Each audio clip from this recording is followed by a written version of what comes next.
Hi everyone, this is Dr. Morgan Gross, Associate Director of the Academic Resource Center at Loyola Marymount University.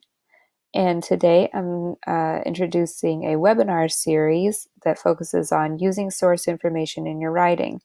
So there's going to be a few different parts to it. This video that you're watching right now is an introduction to the webinar series and to the topic of writing with sources. So I'm going to give you some ideas for how to approach writing with sources, how to get in the right mind frame for it, and make sure you know why you're doing what you're doing when you write a paper that uses research and incorporates other people's ideas and information into it. So let's go ahead and get started.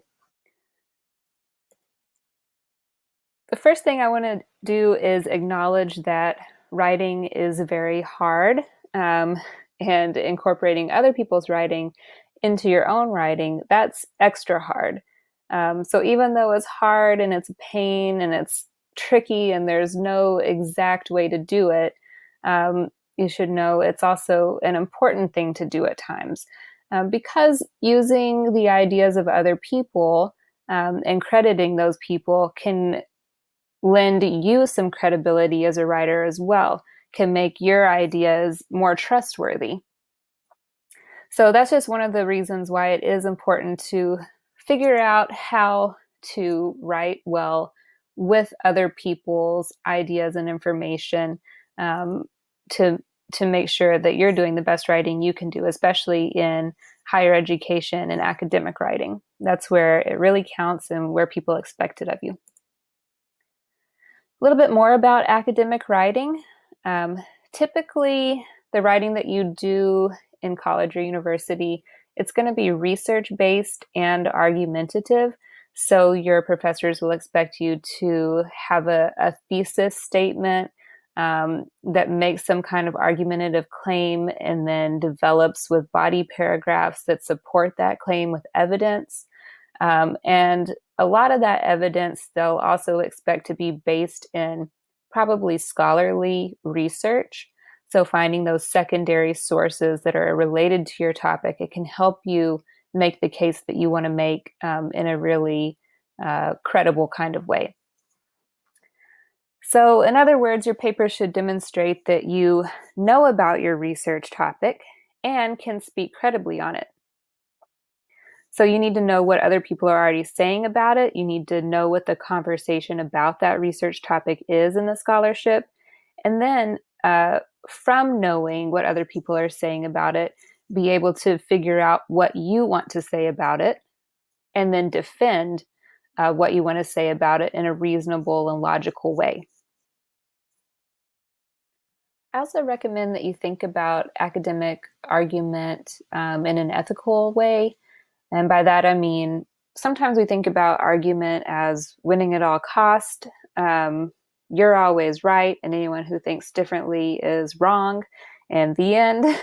But academic argument is more about showing that you can appreciate what it is that makes an issue complicated. And even though it's complicated and you understand that other people are going to potentially still think differently from you, and perhaps for good reason, you still have a reason for saying what you believe about that topic and trying to convince other people of the same.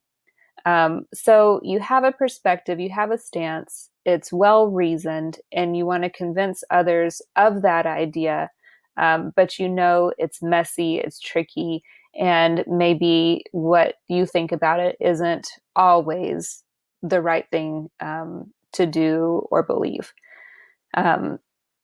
Maybe because there's different circumstances or something like that. Basically, it's complicated. You get it. You know what those other perspectives are and why they exist, and so on and so forth. So that may feel a little bit odd to you. Maybe it feels like it's not going to be as persuasive as it would be if you were like all or nothing. But actually, it can give you a lot of credibility and believability if you show that you're reasonable in your argument. So here are some suggestions for how you can take that idea and actually apply it to your writing. First, I would recommend that you think about writing the research writing as a process of inquiry. So you're going into the research with an open mind, trying to answer a research question rather than already knowing what your thesis statement is or what you're going to argue, but you're open to being persuaded or informed by the sources that you find about your topic, and learning from them, and then being able to formulate an even stronger claim than one you would start at before you actually do that research. Next, treat your sources fairly when you do use them in your writing. So a couple of ways that you can do that are to introduce them, give context for any source information you incorporate, try not to misrepresent source information, for example, by taking a quote out of context and just dropping it in without any explanation that shows what the author actually intended to say with that quote. Sometimes you do that, maybe if you get in a hurry or something like that, but basically be fair to your sources, give them a shot to say what they want to say in your writing while still maintaining control of your argument. Another tip that I have in here is to use qualifying language when it makes sense to. So what do I mean by qualifying language? I mean, instead of saying something like, everyone always believes this. Maybe you say, most people believe this when the situation is that blank. So basically giving some caveats to your writing or using words that indicate that there's some room for flexibility there. Unless you really feel like you can fairly say sort of an all or nothing statement or an always this, never this sort of thing. If it makes sense to, go for it. It can be a strong thing to do. But if you feel like there's too many gray areas, then just be careful about your wording so that it's still precise and conveying what you want it to convey. And the last tip that I have for you about how to approach using sources in your writing is to make sure that you're using them to support what it is you have to say.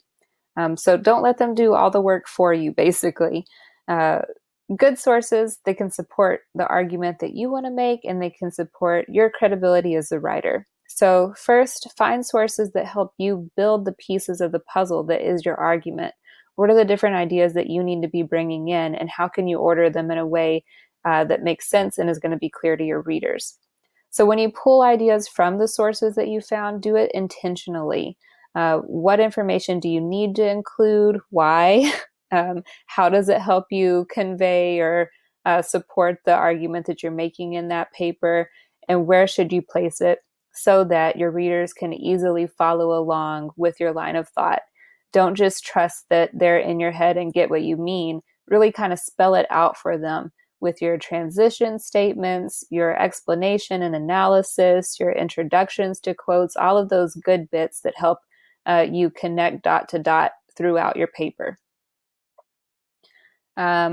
Also make sure that when you're looking for sources in your research process, you're also looking for sources that complicate or contradict your argument so you can address those proactively. Where would someone disagree, or where does your argument start to break down? And what do you have to say about it? If you're upfront with that information, your reader's going to think, hey, they know what they're talking about, and perhaps they've even addressed something that I would have mentioned as a concern I have about this line of reasoning.